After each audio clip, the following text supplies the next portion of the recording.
할렐루야. 거룩한 주일을 맞이했습니다. 장마가 시작되는 듯 하더니 이 장마 중에, 장마가 아직 안 끝났다 그래요. 장마 중에 폭염의 날씨가 지금 시작이 됐습니다. 오늘 아마 35도까지 올라갈 수도 있을 것 같은데, 폭염의 날씨에도 불구하고 또 거룩한 주일 변함없이 거룩한 예배의 자리로 나오신 우리 경인 식구들, 또 여러분 모두 주님의 이름으로 환영하고 또 축복합니다. 말씀을 준비하면서, 폭염을 맞이하면서 이런 찬송이 생각이 났습니다. 어떤 찬송일까요? 비바람이 장마가 오니까 비바람이 앞길을 막아도 나는 가리. 무슨 길을 가리? 주의 길을 가리. 더운 폭염 앞길을 막아도 나는 가리. 예배하러 가리. 이런 찬송이 생각이 났습니다. 이 귀한 믿음을 가지고 또 예배자로 오신 여러분을 축복하고, 오늘도 놀라운 예배의 승리자, 예배의 성공자가 되는 은혜가 있기를 소원합니다. 오늘 7월 두 번째 주일 함께 나눌 말씀의 제목은 여전히 소망입니다. 올 한 해는 계속 소망인데 어떤 제목을 정할까 하다가 예수님께서 주시는 소망, 여기에 부제를 하나 붙인다면 그건 예배입니다. 예수님께서 주시는 소망은 뭐다? 예배의 소망이다 라고 하는 것을 여러분이 기억하고, 또 오늘 이 소망의 말씀을 함께 또한 듣고 나눌 수 있기를 원합니다. 오늘 이야기는 예수님께서 예루살렘 성전에 올라가셔서 예루살렘 성전을 청결하게 하신 이야기입니다. 잘 알고 있는 이야기입니다. 자, 요한복음 2장 13절 한번 읽어보십시다. 유대인의 유월절이 가까운지라. 예수께서 예루살렘으로 올라가셨다. 예루살렘은 올라갑니다. 여리고는 내려갑니다. 여리고로 내려가면 강도를 만납니다. 그래서 예루살렘으로 올라가면 그건 축복의 자리입니다. 아무튼 예루살렘으로 우리 주님이 올라가셨습니다. 우리는 지난 주일 맥추절을 보냈습니다. 맥추 감사절을 지켰는데요. 지난주 제가 설교하면서 유대인의 3대 명절을 이야기했습니다. 기억하시죠? 네, 3대 명절, 유월절, 맥추절, 수장절이었습니다. 자, 출애굽기 23장 14절을 보게 되면 너는 매년 3번 내게 절기를 지킬지니라. 이 3번의 절기가 바로 유월절, 맥추절, 수장절이었습니다. 그리고 유대 모든 남자, 즉 20세가 이상이 된 그 유대 모든 남자들은 매년 3번씩 이 절기, 바로 이 3번의 절기에 그의 몸을 주 여호와 하나님께 보이도록 되어 있었습니다. 요한복음 2장 13절 다시 한번 보겠습니다. 자, 다시 한번 요한복음 2장 13절 한번 보겠는데요. 유대인의 유월절이 가까운지라. 유월절이 첫 번째 절기죠. 유월절이 가까운지라. 예수께서 예루살렘으로 올라가셨더니. 여러분, 예수님은 누굽니까? 예수님은 하나님의 아들이십니다. 그리고 예수님은 하나님이시지만 육적으로는 유대 남자이셨기 때문에 예수님도 유월절이 가까워 예루살렘으로 올라가셨다는 것입니다. 여러분, 예수님께서 왜 예루살렘 성전에 올라가신 걸까요? 왜 올라가신 거예요? 그것은 율법을 따라 올라가신 겁니다. 그 율법에는 모든 남자, 20세 이상의 모든 남자는 예루살렘에 올라가서 여호와 하나님 앞에 그 자신의 몸을 보이도록 되어 있는 것, 이 율법입니다. 그래서 예수님도 유대 남자로 율법을 준행하기 위하여 지금 예루살렘 올라가고 있다는 것이죠. 실상 이것을 다르게 말하면 모든 유대 남자는 예루살렘에 올라가도록 명시되어 있습니다. 그게 율법이라 그랬습니다. 그렇다면 왜 율법은 유대 남자, 20세 이상의 유대 남자들에게 반드시 예루살렘으로 올라가라고 명하였을까? 그 목적은 하나님을 잊지 않게 하기 위함입니다. 여러분, 만 20세의 남자는 앞으로 금방 결혼할 나이입니다. 지금은 결혼 정리가 좀 늦지만은 예전에는 다 20대 그때 되면 다 결혼이 되는 거거든요. 그러니까 이제 조금 있으면 다 결혼합니다. 그들이 그럼 결혼하면 뭐가 돼요? 가장이 됩니다. 한 가정의 가장이 되어지는 바로 이 가장이 바로 하나님을 기억하는 겁니다. 하나님의 은혜를 기억하는 겁니다. 하나님을 잊지 않은 겁니다. 그 절기를 지키면서 하나님의 은혜, 그래서 하나님께 감사하며 하나님께 제물을 드리고 예물을 드리고 하나님을 예배하는 것, 바로 이것이 율법이 정해놓은 것이었다라고 하는 것입니다. 특히 예루살렘 성전은요, 거룩한 곳입니다. 하나님을 예배하는 자리, 거룩한 곳입니다. 그런데 예수님께서 예루살렘 성전에 올라가셔서 그 거룩한 곳에서, 그 거룩한 자리에서 본 것이 뭐였습니까? 거룩함을 보았습니까? 아니었습니다. 영과 진리에 예배하는 사람들을 보셨습니까? 아니었다는 거죠. 하나님의 은혜를 감사하는 제사, 그거를 보았습니까? 아니었다는 겁니다. 예수님이 보신 것이 뭐였습니까? 예수님이 6월절에 올라가셔서 예루살렘 성전에 올라가셔서 본 것은 뭐였을까요?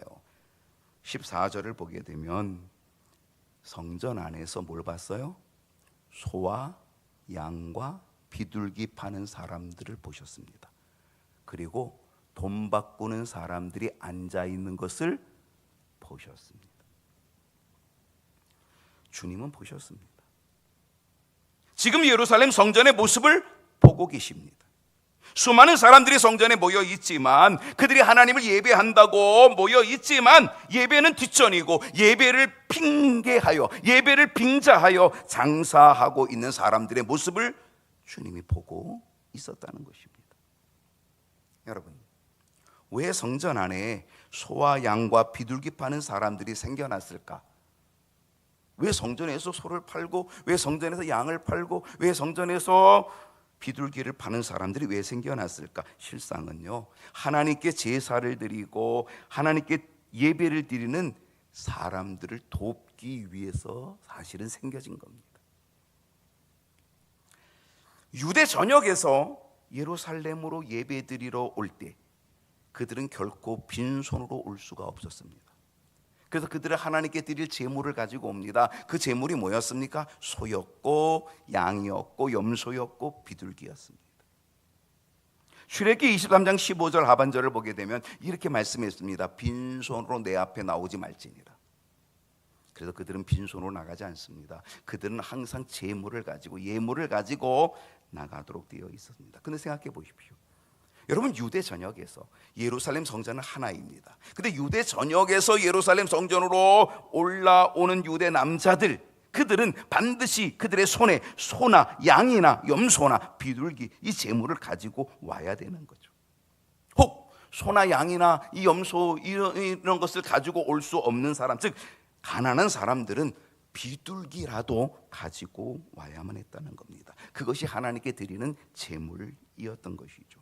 그런데 예루살렘 성전 가까이 사는 사람들은 그래도 소를 끌고 올 수 있습니다. 양도 끌고 올 수 있습니다. 염소도 가지고 올 수 있고 그렇지만, 그런데 여러분, 먼 곳에, 이 성전과 먼 곳에, 왜냐하면 유대 전역에서, 예루살렘 성전은 하나밖에 없으니까 유대 전역에서 다 전국적으로 다 오려면요, 특별히 시골에서 오려면 얼마나 오랫동안 와야 돼요? 다 걸어서 오잖아요. 그들이 다 걸어서 오는데 그거를, 그 동물들을 끌고 오려면 얼마나 오랜 시간이 걸려요? 며칠이 걸릴지도 몰라요. 그러다가 그 동물들이 죽을 수도 있고 병들 수도 있어요. 그러면 죽고 병들면 그건 하나님께 드릴 제물이 되지도 못하는 거죠. 그렇기 때문에 그들을 위하여서 예배를 돕기 위하여 소나 양과 비둘기를 파는 일이 생겨지게 된 것이죠. 거기다가 그 당시 팔레스틴 지역은 누가 장악하고 있어요? 누가 통치하고 있어요? 로마였어요. 로마가 통치하는 그 시대의 화폐는 뭐였을까요? 로마 화폐죠. 근데 여러분, 로마 화폐, 그 로마 화폐는 뭐가 있어요? 그 형상이 뭐가 그려져 있어요? 그 로마 화폐에는 로마 황제의 얼굴이 그려져 있어요. 거룩한 성전세를 내기 위해서는 이 로마 황제, 그 로마 황제는 그들에게 신 같은 존재인데 바로 이 로마 황제의 형상이 그려져 있는 이 로마 화폐를 성전세로 내는 것은 합당하지 않아요. 그래서 어떻게 했어요? 합당한 화폐로 바꿔지는 거예요. 그래서 환전하는 사람이 생겨지게 된 거죠. 실상 이 모든 것들은 예배를 돕기 위해서, 하나님께 드리는 제사를 돕기 위해서 시작이 되었어요. 근데 이것이 어떻게 했어요? 변질된 거예요. 뭐로 변질됐어요? 돈 버는 수단으로 변질된 거죠. 거룩한 성전에서 하나님께 예배를 드리고 하나님을 섬긴다는 것을 이용하여서 장사를 함으로 물질을 챙기는 바로 이 탐욕의 자리로 전락해버린 것입니다. 여러분, 2000년 전 예루살렘 성전에 올라가셔서 예루살렘 성전의 모습을 보셨던 주님, 바로 주님께서 오늘 이곳에 임하여 주시고 이곳에서 지금도 여전히 우리의 모습을 보고 계시다는 사실을 기억하셔야 합니다. 여러분, 우리 주님이 지금 이곳에서 2000년 전에 6월절에 올라가셔서 그 예루살렘 성전의 모습을 보셨던 우리 주님이 바로 이곳에서 우리들의 모습, 우리들의 예배드리는 모습, 우리들의 예배드리는 자세, 우리들의 예배드리는 마음을 주님이 보고 계시다는 사실을 한번 여러분 기억해 보십시오. 그리고 주님께서 지금 나를 보시면 뭐라고 말하실까? 나를 보시면 주님이 어떻게 행동하실까? 15절을 보면 우리 주님이 노끈으로 채찍을 만들었어요. 뭘 만들었다고요? 채찍을. 왜 만들었어요? 그 채찍을 만들어서 그 성전 안에 있는 양이나 소를 다 성전에서 어떡했대요? 내쫓았어요. 돈 바꾸는 사람들의 돈을 쏟았어요. 그리고 상을 어떻게 했다고요? 엎어버리셨대요. 여러분, 이 요한복음 2장 15절 이 말씀은요, 예수님의 삶 속에 가장 강력한 행동으로 나타납니다. 가장 강력한 행동. 어떻게 주님이 이렇게 화를 내실 수 있을까? 어떻게 주님이 이렇게 분노하실 수 있을까? 어떻게 우리 주님이 이렇게 행동하실 수 있을까? 할 정도로 아주 강력한 행동으로 나타났다는 거예요. 예수님의 모습을 보면은요, 이런 행동은 상상조차 하기 어려운 거예요. 왜? 예수님의 성품은 어떤 성품이에요? 마태복음 11장 29절에 우리 주님의 성품이 그대로 나타나 있어요. 나는 마음이 온유하고 겸손. 이게 주님의 성품이에요. 나의 멍에를 메고 내게 배우라. 우리 주님의 모습, 우리의 주님의 성품은 마음이 온유하고 겸손함이 우리 주님의 모습이라고 하는 거예요. 그런데 바로 이렇게 마음이 온유하고 겸손하신 우리 주님의 모습에서 이런 놀라운 이 채찍을 만들어서 다 내쫓고 그리고 상을 뒤집어 엎고 하는 이러한 일은 상상할 수 없는 일인 거예요. 놀라운 일이죠. 여러분, 무엇을 가르쳐주고 있습니까? 온유하고 겸손함의 성품을 가지신 우리 주님이 이렇게 강력한 행동을 보이신 자리는 어느 자리였습니까? 어느 때였습니까? 어떤 상황이었습니까? 여러분, 이것이 정말 중요한 포인트입니다. 우리 주님이 그렇게 화를 내셨던 그 자리는요, 거룩한 성전이었습니다. 우리 주님이 그렇게 채찍을 가지고 내쫓고 상을 엎으신 바로 그 상황은 예배의 자리였습니다. 놀랍지 않습니까? 거룩한 성전이었고 예배의 자리였다라고 하는 사실입니다. 여러분, 예배의 자리를 쉽게 생각하지 않기를 바랍니다. 오늘 나의 예배의 자리가 어떤지를 한번 여러분 돌아볼 수 있기를 바랍니다.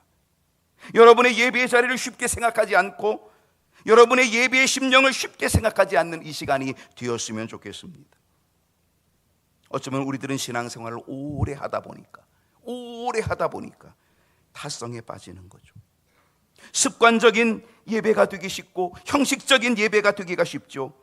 처음 사랑도 잊어버리고 예배는 드리지만 감격이 없고 기도는 하지만 진실함과 간절함이 없고요. 봉사는 하지만 기쁨이 없을 수도 있습니다. 예배는요, 은혜를 받는 것이 목적이 아닙니다. 예배는 나를 하나님께 드리는 것이 목적입니다. 우리가 은혜를 받기 위해서, 그건 아닙니다. 잘못된 겁니다. 예배는 은혜를 받는 것이 목적이 아니라 예배는 하나님께 나를 드리는 것입니다. 나를 드리면 은혜는 주어지는 거죠. 그게 은혜인 거죠. 값없이 주어지는 것, 그게 은혜인 거죠. 오늘 조용히 묵상해 보면 어떻겠습니까? 주님, 2000년 전에 노끈으로 채찍을 만드신 주님, 노끈으로 채찍을 만드셔서 내 심령의 형식적인 것들을 다 쫓아주십시오. 소를 쫓고 양을 쫓고 비둘기를 쫓아내듯이 내 심령에 있는 형식적인 것들 쫓아내 주십시오. 돈 바꾸는 그 상을 엎어버리시는 것처럼 내 잘못된 심령을 엎어주셔서 나를 새롭게 만들어 주시옵소서. 이것이 오늘 우리 주님이 여러분에게 주는 예배의 소망이 될 수 있기를 축복합니다. 16절을 보게 되면 비둘기 파는 사람들에게 주님이 말씀하셨습니다. 이것을 여기서 가져가라. 내 아버지의 집으로 장사하는 집을 만들지 말라. 주님은 비둘기 파는 사람들에게까지도 말씀하셨습니다. 이거를 여기서 가져가. 사실 여러분, 이 비둘기는요, 누구를 위한 제물이었어요? 가난한 자들을 위한 제물이었어요. 그러나 주님의 말씀은요, 가난한 사람들을 위한다고 하면서 그들에게 비둘기를 팔며 이익을 취하는 장사꾼들에게 우리 주님은 그렇게 말씀하신 거죠. 이것을 여기서 가져가. 내 아버지의 집으로 장사하는 집을 만들지 마. 무엇을 깨달을 수 있을까요? 교회에서는 장사하면 안 돼, 이런 걸까요? 성전의 목적은, 교회의 목적은 장사가 되어서는 안 된다는 것입니다. 성전의 목적은, 교회의 목적은 예배가 우선이 되어야 된다는 것입니다. 왜냐하면 그 자리는 아버지의 집이기 때문입니다. 이것을 여기서 가져가. 내 아버지의 집으로 장사하는 집을 만들지 마라. 그렇습니다. 아버지의 집입니다. 여러분, 교회는 목사의 집이 아닙니다. 교회는 장로의 집도 아닙니다. 교회는 누군가 설립자에 있던 그 자손들 기득권을 가지고 있는, 교회에 오래 다니고 있는 그 사람들의 것도 아닙니다. 교회는, 성전은 오직 아버지의 집입니다. 그래서 아버지께 예배하는 집이 돼야 된다라고 하는 것을 가르쳐 주는 것입니다. 17절을 보십니다. 제자들이 성경 말씀의 주의 전을 사모하는 열심이 나를 삼키려 한 것을 뭐하더라? 기억하더라. 여러분, 예수님의 이 강력한 행동은 어디서 나왔을까요? 그 마음이 온유하고 겸손하였던 그 예수님의 모습, 상상할 수 없는 이 채찍을 만들어서 내쫓고 상을 뒤엎고 하는 이 모습, 이 강력한 행동은 바로 어디서 나왔을까요? 그것은 바로 주의 전을 사모하는 열심에서 나온 것 같다. 주의 전을 사모하는 열심. 우리 주님은요, 하나님의 집을 사모하는 열심이 대단하셨다는 거죠. 그 열심이 그 자신을 삼키는 그런 열심이었다라고 하는 것입니다. 여러분은 어떤 열심이 있으십니까? 여러분은 무엇에 열심을 가지고 계십니까? 돈 버는 일에 열심일 수 있습니다. 직장에서 일하는데 열심일 수도 있습니다. 사업에, 아니면 요즘은 주식이 대세다 그래가지고 주식하는 일에, 주식에도 아마 열심인 분들이 있을지 모릅니다. 지금도 혹시 예배 중에 주식이 어떤가를 보고 있는 사람도 있을지도 모르겠습니다만 대단한 열심입니다. 자녀 교육에도요, 무척 열심이더라고요. 때로는 운동에도 무지 열심히 합니다. 운동, 건강을 위한 것, 운동 대단히 열심일 수도 있습니다. 근데 여러분, 주의 전을, 주님의 전을 사모하는 열심도 혹시 있으십니까? 그리고 그 열심이 나를 삼킬 정도 되어 있습니까? 오늘 한번 고백해 보십시다. 주님, 주의 전을 사모하는 열심이 나를 삼키게 하여 주시옵소서. 오늘 이 고백이 우리에게 있다고 한다면 우리 주님이 너무 기뻐하시리라 믿습니다. 오늘 이 고백이 저와 여러분의 고백되는 은혜가 있기를 축복합니다. 자, 19절입니다. 19절 말씀, 예수께서 대답하여 이르시되 너희가 이 성전을 헐라 내가 사흘 동안에 뭐하리라? 일으키리라. 예수님이 채찍을 만들었습니다. 소와 양과 비둘기 파는 것들을 다 쫓아냈습니다. 그리고 돈 바꾸는 사람들의 상을 다 뒤엎으셨습니다. 그랬더니 유대인들이 당신이 이런 일을 행하는데 우리에게 무슨 표적을 보여줄 거냐? 라고 그렇게 물어보는 거죠. 그때 예수님께서 뭐라고 말했습니까? 바로 이 요한복음 2장 19절의 말씀을 주신 겁니다. 너희가 이 성전을 헐면 내가 사흘 동안에 일으키겠다라고 하는 것입니다. 여러분, 이 요한복음 2장 19절 이 말씀 속에는 바로 예수님의 십자가가 이미 들어가 있습니다. 예수님의 부활이 이미 들어가 있다라고 하는 것입니다. 이 말씀이 주는 아주 중요한 의미가 있습니다. 그것은 뭐냐면 예수님이 친히 성전이 되어 주시겠다는 것입니다. 우리 주님이 성전이 되어 주신다. 자, 21절 보면은 그러나 예수는 성전된 자기 육체를 가리켜 말씀하신 것이라. 너희들이 이 성전을 헐라 내가 3일 동안에 일으킨다. 예수님이 바로 당신의 몸이 성전이라는 겁니다. 너희가 나를 헐면 내가 3일 만에 부활하리라. 너희가 나를 십자가에 못 박으면 내가 3일 만에 다시 살아나리라 라고 하는 것, 예수님의 십자가와 예수님의 부활을 이미 증거해 주면서 예수님 자신이 친히 성전이 되어 주신다라고 하는 사실을 가르쳐 주고 있는 것이죠. 이 말씀이 주는 아주 중요한 또 다른 의미는 구약의 형식적인 성전을 헐어버리면,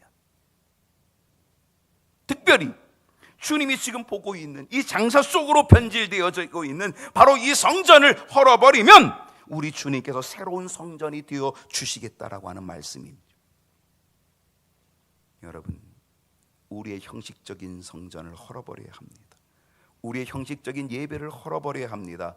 그래야지 진정한 성전이신 주님을 만나는 은혜를 얻게 될 줄로 믿습니다. 이 말씀이 주는 또 다른 의미가 있습니다. 그것은 이제 우리는 건물 안에서 예배하는 자가 아니라 새 성전 되어 주신 예수 그리스도 안에서 예배하는 자가 되어야 된다는 것이죠. 오늘 이 자리에 오신 것 잘하셨습니다. 오늘 교회 안에 오신 것 잘하셨습니다. 그런데 이 건물 안에 있는 것 가지고 만족하면 안 됩니다.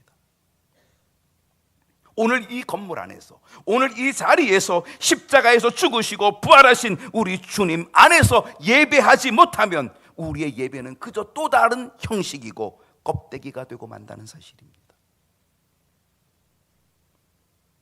오늘 십자가에서 죽으시고 부활하신 우리 주님 안에서 예배하는 예배자가 되기를 축복합니다. 주의 전을 사모하는 열심이 나를 삼키리라. 날마다 나의 죄를 위해서 십자가에서 죽으시고 나를 영원히 구원하시기 위하여 무덤에서 부활하신 우리 주님 예수님을 사모하는 열심으로 날마다 예배드리며 거룩한 예배자로 승리하는 저와 여러분이 될 수 있기를 축원합니다. 기도하겠습니다.